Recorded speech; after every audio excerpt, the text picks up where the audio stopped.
Waouh!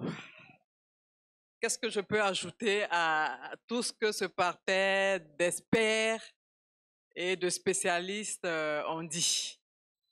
Bon, comme je suis tenue de parler, je vais vous dire quand même un petit mot. J'avais aussi préparé un discours, mais vu que tout le monde s'est exprimé couramment, je le ferai aussi sans le discours pour qu'on soit un peu plus proches les unes des autres. Alors, est-ce que je dois me présenter? Ça va se faire au fur et à mesure.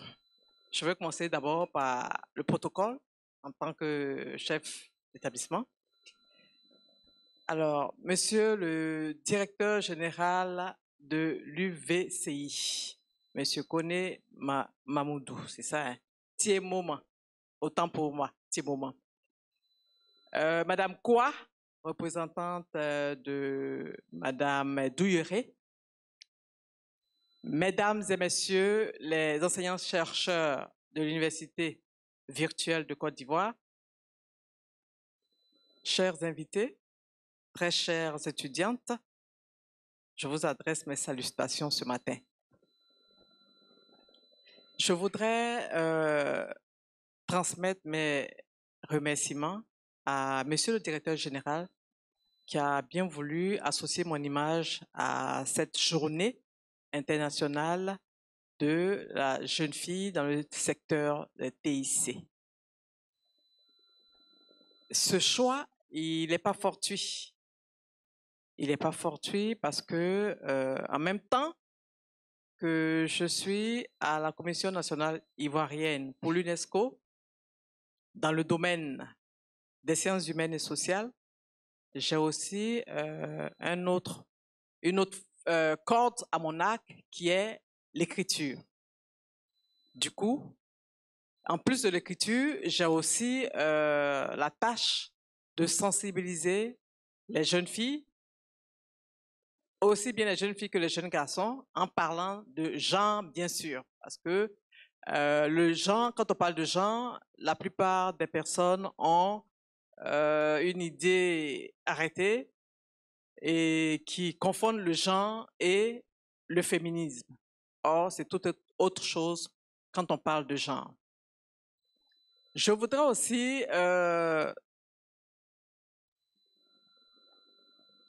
dire de vive voix mes remerciements à monsieur le directeur général de l'UVCI au vu des résultats que nous avons affichés, nous avons vus tous tout à l'heure, qui prouvent que l'UVCI est une université d'excellence. Avec 56% de taux de réussite, vous devez vous applaudir. Voilà. Alors, merci, monsieur le directeur, pour le travail que vous abattez au sein de cette structure.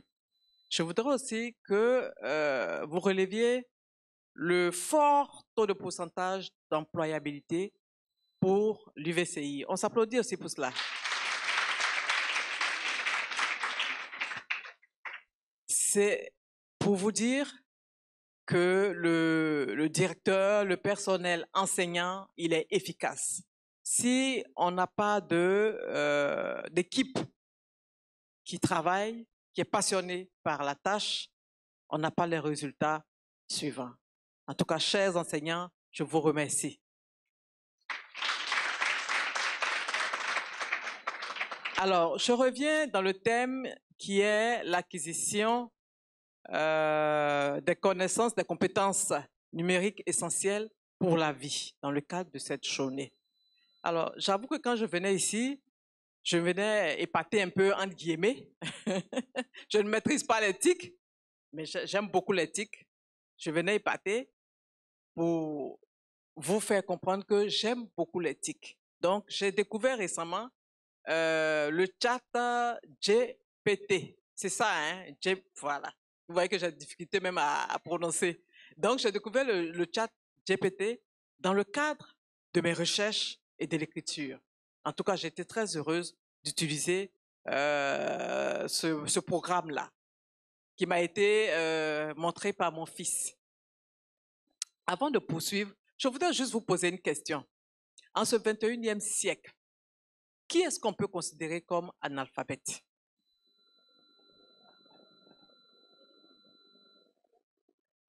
Alors, il y a une voix là-bas. Oui, allez-y, mademoiselle, allez-y. L'analphabète, celui qui refuse d'apprendre. D'accord, l'analphabète de notre siècle, selon vous, c'est celui qui refuse d'apprendre. Bien, il y a d'autres droits. Allez-y. Qui ne connaît pas le numérique. Bon, la réponse que je voulais est sortie, mais on va quand même, c'est ce que vous vouliez dire, à peu près. Allez-y, proposez-nous votre réponse. Très bien, très bien. Alors, donc c'est à là que je voulais arriver. Donc aujourd'hui, je n'ai rien à vous prouver. Tous les experts se sont exprimés pour montrer l'importance de l'informatique. Il y a beaucoup de métiers qui vont disparaître bientôt pour laisser place à la robotique. Donc l'IA et l'intelligence artificielle est en train de s'imposer à nous, qu'on le veuille ou non. Et donc, je me joins à vos enseignants, à tous vos collègues, vos amis qui ont témoigné ici de l'importance de l'informatique, je vais y arriver, de l'informatique pour vous dire qu'il faut vous attacher à cette discipline pour vous trouver une carrière plus tard dans la vie. En plus de cela, je voudrais aussi vous dire qu'il ne faut pas se focaliser sur l'informatique uniquement. Alors moi, ma préoccupation, mon ambition, c'est de vous faire partager ma passion de l'entrepreneuriat.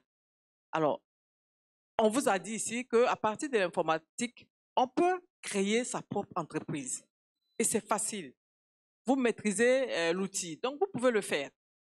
Et ça, je vous l'encourage. Alors, pour vous dire combien de fois moi, je suis attachée et je suis une autodidacte dans tous les domaines. Comment j'ai appris l'informatique? Je vais vous partager cette petite expérience, ça va vous faire rire, mais bon. Alors, le premier ordinateur que nous avons eu à la maison, on l'a eu par l'intermédiaire de mon époux, qui est médecin, qui aime beaucoup aussi la recherche. On est toujours tous les deux en train de fouiner. Et donc, si vous vous rappelez, les premiers ordinateurs, c'était de gros appareils comme ça, très gros, qui prennent de la place. Voilà, ils sont, et puis il y en avait deux. Donc, il y a un qui est tout gros là, avec l'écran, il y a l'autre qui est là, et puis voilà. Alors, il n'y connaissait rien, c'était lui aussi un apprenant.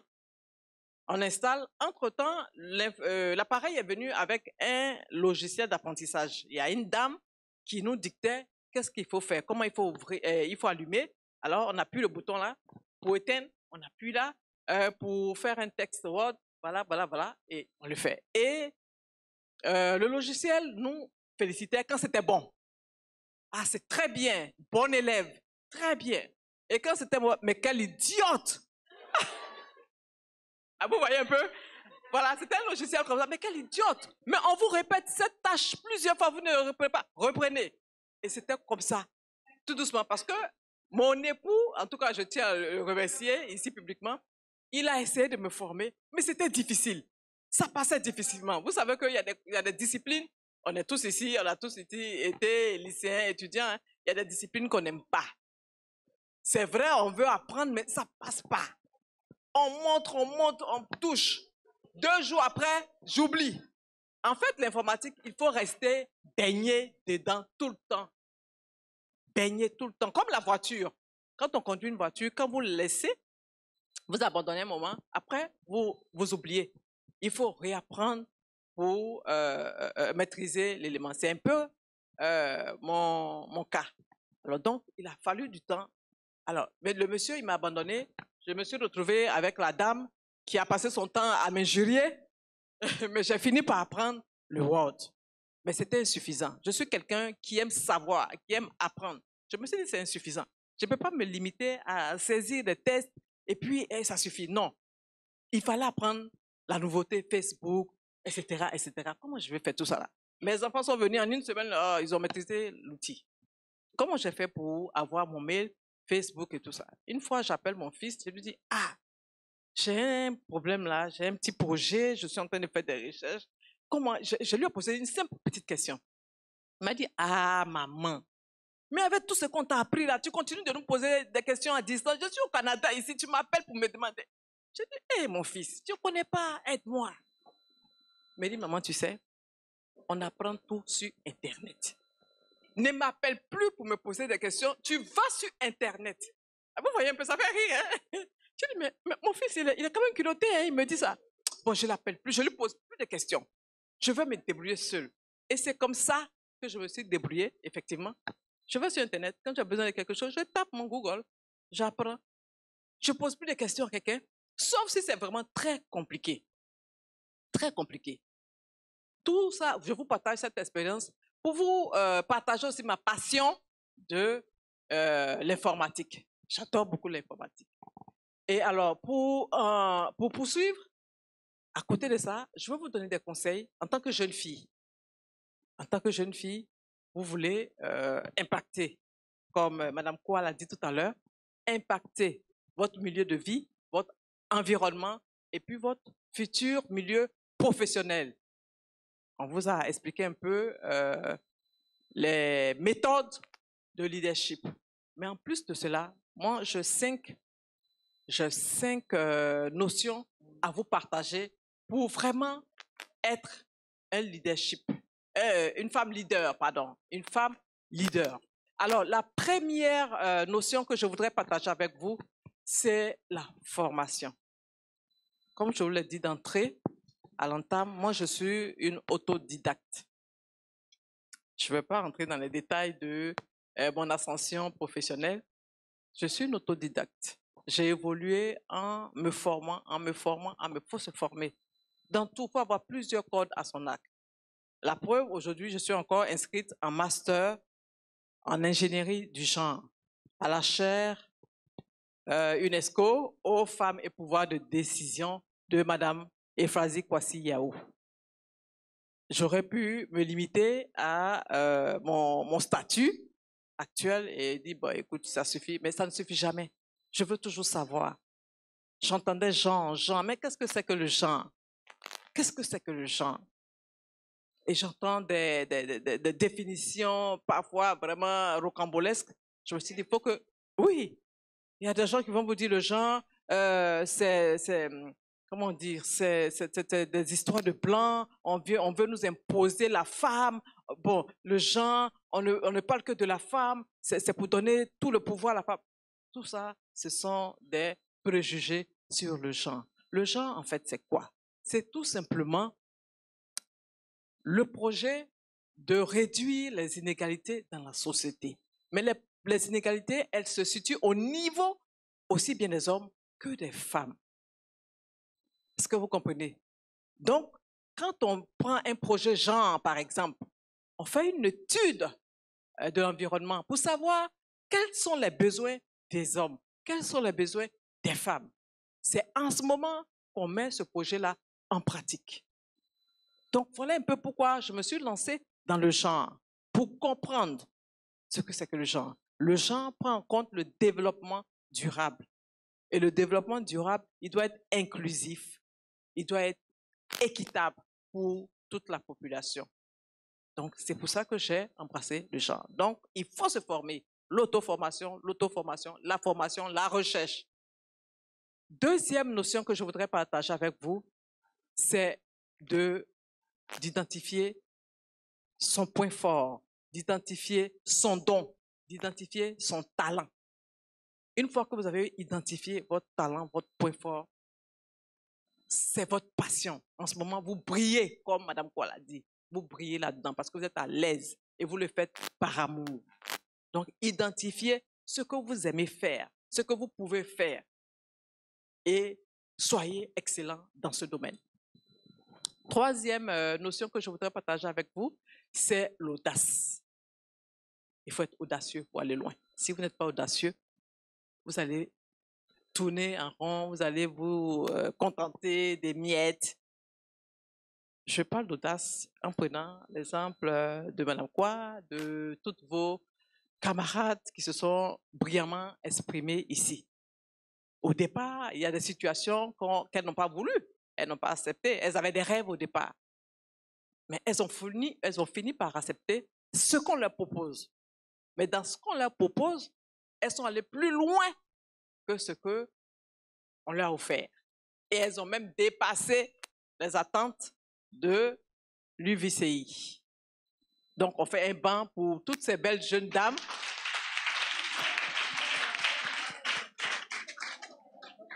qui sont sorties. En tout cas, je vous admire.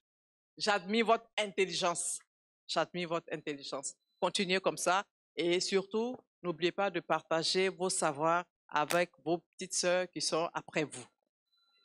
Alors, la notion suivante, c'est surtout la résilience. Vous savez que nous, les femmes, il y a toujours ce décalage entre les hommes et nous par rapport aux compétences. Dans les matières, vous remarquerez que dans les matières scientifiques, il y a beaucoup plus d'hommes parce que les filles se disent toujours non, c'est difficile, c'est les hommes, etc. Est-ce que vous comprenez? Donc, il y a toujours ce décalage. Ça, c'est un. De deux, il y a la discrimination au niveau des postes de décision, des postes politiques. Vous regardez au gouvernement, dans le gouvernement, il y a combien de femmes? Il y a combien de femmes? Elles ne sont pas nombreuses. Aujourd'hui, nous sommes autour, on cherche même pas la parité, on cherche un pourcentage de 30% des femmes au stade, dans les sphères décisionnelles. 30% de femmes. Vous pensez que c'est juste? C'est pas juste, c'est pas équitable. Normalement, on doit faire 50%, 50%, parce que chacun peut apporter son expertise, son expérience. Mais je ne sais pas si vous savez ce qu'on appelle le plafond de verre. Alors, cherchons à briser ce plafond de verre. Mais comment briser ce plafond de verre? C'est par nos compétences, c'est par notre passion, c'est par notre expertise, hein, le goût de vouloir aller plus loin que ce qu'on vous donne ou qu'on vous présente. C'est comme ça qu'on brise le plafond de verre. Et j'ai beaucoup aimé l'intervention de Mme Kwa qui dit, même le rangement des chaises, elle le fait, elle balaie. C'est ça. C'est ça le leadership. On ne vient pas dire non, mais moi j'ai une maîtrise en droit et pourquoi soulever une chaise? Non, mais moi je ne peux pas. Non, si vous faites ça, vous n'irez pas loin. Vous n'irez même pas loin. Il faut être audacieuse. Il faut oser. Il faut avoir confiance en vous. Il faut y aller quand il faut y aller. Ne vous découragez pas. Il faut croire en vous en fait. Et puis il faut voir grand. Quand vous rêvez, osez voir grand. Non, moi j'ai fait un petit truc là et puis je vais m'arrêter. Non, je vais aller très loin. Je vais aller très loin. Et vous allez très loin. Vous vous donnez les moyens d'aller très loin. Vous cherchez, vous côtoyez des gens qui ont déjà excellé dans ce domaine. Et vous irez très loin. La quatrième notion concerne la résilience, la résistance. Alors, vous allez comprendre que je sais qu'il y a certaines qui l'ont peut-être vécu déjà. Quand vous avez un peu à donner, quand vous vous illustrez positivement dans un domaine donné, il y a toujours des petites jalousies. On va vouloir vous mettre des bâtons dans les roues, on va vouloir peut-être vous dénigrer, on va vouloir vous décourager, soit par des commentaires désobligeants, soit par de l'hilarité, soit, enfin, peu importe. On va dire des choses sur vous, on va vous salir sur Facebook, par exemple. On peut poster une image qui n'est même pas de vous, on peut mettre votre tête là-dessus, et puis voilà, on dit, elle s'est dénudée, elle s'était dénudée, elle était prostituée, etc., etc. Mais il faut être résilient. Il faut supporter. Il faut pouvoir supporter les moqueries, les injures, mais rester focus sur votre objectif. Tant que vous êtes focus sur votre objectif, considérez tout ça là hein, comme du bruit, du bruitage. Moi, j'appelle ça toujours du bruitage. Parce que j'ai mon objectif, je sais où je vais. Je me donne les moyens. Et je fais aussi allusion à la chanson d'Alpha Blondy qui dit « Le chien aboie, la caravane, elle passe, elle avance. » Donc, ayez ce leitmotiv et avancez malgré et envers tout. Mais soyez honnête. Soyez honnête. Dans tout ce que vous faites, soyez honnête. La dernière chose, c'est la féminité. La féminité. Nous sommes des femmes. Il faut rester femme, il faut rester féminine. C'est vrai, j'aime bien le style de Madame Kwa. Je veux faire référence à vous chaque fois pour que vos petites sœurs prennent le modèle sur vous. Parce que vous êtes dans l'informatique, justement. Elle est coquette, elle reste féminine. Il faut rester féminine, humaine. Dans tout ce qu'on fait, on a beau être leader, autant pour moi. On a beau être leader, il faut être féminine. Il faut garder, en tant que femme, l'amour des autres, l'amour de l'autre, la solidarité. Parce que nous devons être, en tant que femmes, des personnes qui sont toujours là pour tempérer les ardeurs, pour tempérer les ardeurs. Madame Croix a dit quelque chose tout à l'heure. Vous allez m'excuser parce que vous m'avez accroché aussi dans votre discours. Elle a parlé de bombes. Quand elle a parlé, j'ai tiqué. Parce que moi, vraiment, j'ai peur de violence. J'ai été traumatisée par les violences que j'ai vues autour de moi et que j'ai vécues aussi, entre autres, en passant. Donc, dès qu'on me parle de guerre, de sang, de quoi, je tique. Donc, quand elle a parlé de ça, je tiquais. Je dis, mais comment une femme peut parler de bombes, de... Vraiment, c'est... Vous voyez un peu? Elle-même, elle a souligné ici, mais une femme, elle parle de bombes. Mais comment ça peut se faire? C'est sa passion, c'est la science, c'est la recherche. Mais sincèrement, moi, je suis pour la recherche qui est au service de la population. La recherche qui permet à l'être humain de mieux vivre, de mieux évoluer dans la société. Et c'est en cela que l'UNESCO a proposé un programme à tous les États membres qui s'intitule le programme MOST, Social Management of the Social Transformation. Et cela signifie quoi? Ça veut dire que l'UNESCO souhaite que les autorités de chaque pays soient en synergie avec la communauté scientifique et les chercheurs, c'est-à-dire que les décisions qui vont être prises par rapport aux recherches, aux résultats des recherches scientifiques doivent aller dans le sens du bien-être des populations. Donc, c'est un peu ça le programme MOS. Pour dire, j'illustre en disant, par exemple, dans le développement de l'intelligence artificielle, il y a beaucoup de programmes, beaucoup de robots qui ont été créés. Mais il y a des créations qui vont à l'encontre de la vie privée des individus. Donc tout cela, il faut le réguler. C'est en cela que l'UNESCO a créé le programme MOS pour réguler les déviations de l'intelligence artificielle. C'est un vaste programme qui est en cours. Alors, en plus, ce sont les 5 notions que je voulais partager avec vous. Mais je voulais aussi vous dire, c'est vrai, on m'a toujours dit, il faut un mentor, il faut un modèle. Mais moi, j'ai eu tardivement un modèle. J'ai toujours été autodidacte, j'ai évolué. Je prends le mot aussi, j'ai évolué toujours seul. C'est vrai que j'ai pris des conseils à gauche, à droite. J'ai pris le mot de Awa, c'est ça, non? Ami Ouattara, c'est ça? Ami Ouattara. Elle a dit une phrase qui m'a fait tilt. Elle n'aime pas être commandée. Ah, elle n'aime pas être commandée. J'ai beaucoup apprécié cette phrase. Pourquoi j'ai apprécié cette phrase? Parce que je dénote dans cette phrase qu'elle est une personne libre. Libre dans sa tête, libre dans ses pensées, libre dans ses actions. Et pour cela, elle met les moyens pour conserver sa liberté. Vraiment, on va faire un banc pour elle.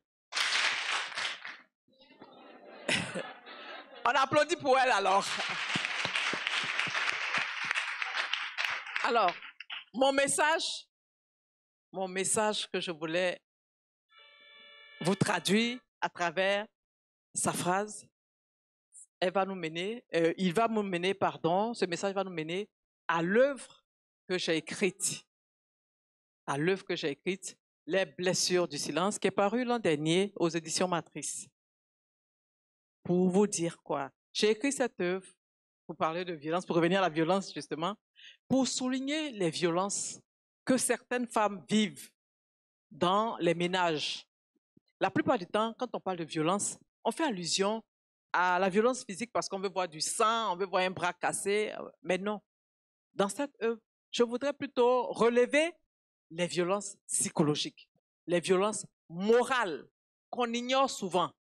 Et mon bâton de pèlerin que j'ai pris en ce moment par rapport à cette œuvre, c'est justement de attirer l'attention des jeunes filles. Attirer l'attention des jeunes filles en vous disant de prendre vos études au sérieux. Quand en Afrique, on vous dit votre premier mari, c'est vos études, il faut prendre cette expression-là très au sérieux. Pour ne pas dépendre d'un homme. Parce qu'il y a des femmes dans leur esprit, c'est quand elles vont se marier qu'elles vont se réaliser. Oui, ça vous fait rire, mais moi j'entends encore aujourd'hui des jeunes filles dire ça. Je veux avoir un bon mari. Ça veut dire quoi un bon mari? Apprenez à travailler de vos 10 doigts et avec vos méninges. Apprenez à être indépendante. Apprenez à vous affirmer. Apprenez à penser par vous-même. De sorte que personne, vous ne soyez esclave de personne. Vous ne devez être esclave de personne. On ne doit pas vous faire du chantage. Je vous parle de violence psychologique et morale parce que je vais prendre un cas, par exemple. Quand dans un ménage, ça peut être partout, dans tous les domaines, même à l'université ici, hein, dans les rapports sociaux, quand je prends toujours le ménage parce que c'est ce qui m'accroche, c'est ce que j'ai vu la plupart du temps, quand dans le ménage, le monsieur refuse de donner de la popote, en guillemets, à la mère de famille, qui peut-être ne travaille pas. Mais c'est une violence. C'est une violence, c'est une extrême violence. Je vous le dis parce que j'ai eu une voisine qui a vécu cela. Avec 3 enfants, quand il est fâché, il ne donne pas la popote. Il s'en va. Elle est obligée de rentrer dans les cours, à gauche, à droite, demander pardon, un peu de riz, je peux avoir un peu de riz. Jusqu'à ce que je lui dise, mais écoute, fais un petit commerce. Tu ne peux pas faire un petit commerce? Vends des arachides devant la porte. Oui, mais on va me regarder, ma copine d'école, là, quand elle me voit. Ah bon? Vous voyez un peu sa réaction? Donc, c'est après un travail sur son esprit qu'elle a fini par comprendre. Elle est allée apprendre la couture. Pour elle, ça, c'était plus reluisant. Mais au moins, elle a commencé à faire quelque chose, à produire et à se prendre en charge et prendre en charge ses enfants. Voilà un peu ce que je voulais traduire dans les blessures du silence. C'est vrai que dans les blessures du silence, l'héroïne principale, elle était intellectuelle. Elle était intellectuelle, mais elle s'est laissée berner par les traditions, les préjugés de la société. Voilà, les traditions, les préjugés de la société. Par exemple, on vous dira, je prends la religion catholique qui est mienne, sans vouloir frustrer qui que ce soit. On vous dira, par exemple, on ne divorce pas. Oui, la religion catholique dit qu'on ne divorce pas quand vous êtes marié à l'église. Alors, quand vous êtes marié à l'église et que vous avez un conjoint qui vous bat à feu et à sang, vous êtes obligé de rester dans cet enfer-là? Dites-moi un peu, c'est une question en même temps qui vous est adressée. Vous êtes obligé de rester? Donc, c'est pour cela que je suis là, pour parler d'autonomisation. En tout cas, j'insiste là-dessus, pour parler d'autonomisation de la jeune fille. Et ce bâton de pèlerin, je vais le prendre. J'ai commencé d'ailleurs, quand je fais mes conférences littéraires dans les lycées et collèges, je n'arrête pas d'en parler. C'est l'autonomisation. Même en ce moment où vous êtes sur les bancs, faites quelque chose à côté. Faites un petit business. Moi, j'ai vendu des foulards, j'ai vendu des portefeuilles pendant que j'étais étudiante. J'ai vendu des petites choses. Donc, faites quelque chose. Faites quelque chose, je vous en prie. Toujours. Ne pensez pas qu'il faut attendre le travail. Faites quelque chose. Il y a des petits jobs. Surtout que vous, on dit que vous ne partez pas à l'école. Donc, vous avez la possibilité. Oui. Vous avez le jour, l'après-midi, pour rentrer dans enfin, faire quelque chose, dans une petite boîte. Faites quelque chose. Approchez-vous des gens. Ne restez pas dans votre coin. Mes filles, ne restez pas dans votre coin. Soyez dégourdis. N'ayez peur de rien. Dans le pire des cas, on va vous dire non. C'est tout. Dans le pire des cas, c'est non. Face à un non, vous êtes morte. Vous passez à autre chose. Vous passez à autre chose. Vous allez voir une autre personne qui pourra répondre à vos besoins. Pour ne pas monopoliser la parole, on est allé trop loin. M'arrêter en terminant pour vous dire que c'est important pour moi. Madame Efrazi Kwasi-Yao, Madame la ministre, qui est la conseillère spéciale en genre auprès du président de la République, est devenue mon mentor parce que j'embrasse un peu sa vision du développement de la femme, des uns et des autres. J'embrasse sa vision. Et donc, elle a écrit, je vous conseille de lire son livre, Celle qu'on n'attendait pas au sommet. C'est une self-safe woman. J'adore l'anglais, mais je ne sais pas pourquoi aujourd'hui je balbutie comme ça, mais ça arrive. Je suis un peu comme Madame quoi, je reviens à elle encore. Nous sommes coéquipières parce que nous sommes arrivés ici ensemble, du coup. Je suis en formation dans l'art oratoire. J'étais comme elle, j'étais très timide, mais aujourd'hui, je me prends par la force des choses à m'exprimer, à partager des idées avec les jeunes et vraiment, je m'en réjouis. Alors, sans plus tarder, je voudrais vous remercier pour la confiance que vous avez mise en ma personne, pour cette journée de la jeune fille dans le secteur des TIC. Je vous remercie pour votre patience.